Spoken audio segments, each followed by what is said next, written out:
আমি বারবার একটা কথা বলি যে এই দুনিয়াতে আল্লাহ ছাড়া আমাদের আপন বলে কেউ নাই।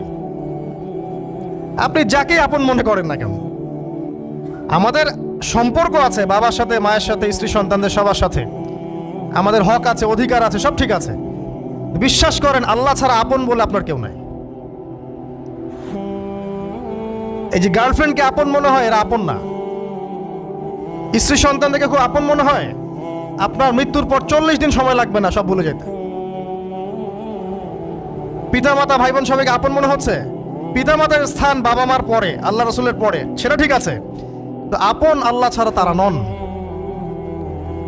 আপনি তাদের মনোপুতভাবে নিজে প্রতিষ্ঠিত হতে পারবেন না, তারা আপনাকে চিনবে না।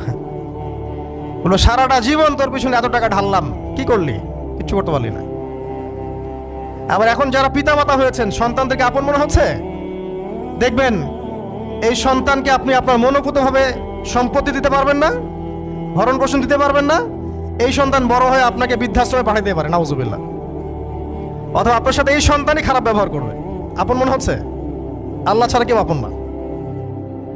আল্লাহ ছাড়া আপন কেউ না। আর আল্লাহ ছাড়া সত্যিকার অর্থে আপনাকে আমাকে ভালো কেউ বাসে না। শুধু আল্লাহই আপনাকে ভালোবাসেন। এটা আপনারা হারে হারে উপলব্ধি করবেন যত দিন যাবে ইনশাআল্লাহ। তাই শুধু সেই আল্লাহর জন্যেই নিজেকে খালেস করে দেন, আর যার যার হক তাকে তাকে দিয়ে দেন। দুনিয়াতে শান্তিতে থাকার ফিলোসফি বলছি, philosophy of happiness in this হায়াতুদ দুনিয়া, সেটা হচ্ছে যার যার হক তাকে তাকে দিয়ে দেন, নিজের হক আল্লাহর কাছে চেয়ে নেন। আর দুনিয়াকে আপন মনে করবেন না, আল্লাহ ছাড়া কাউকে আপন মনে করবেন না। আপনি সুখে থাকবেন ইনশাআল্লাহ। দুনিয়ার দাসত্ব করবেন,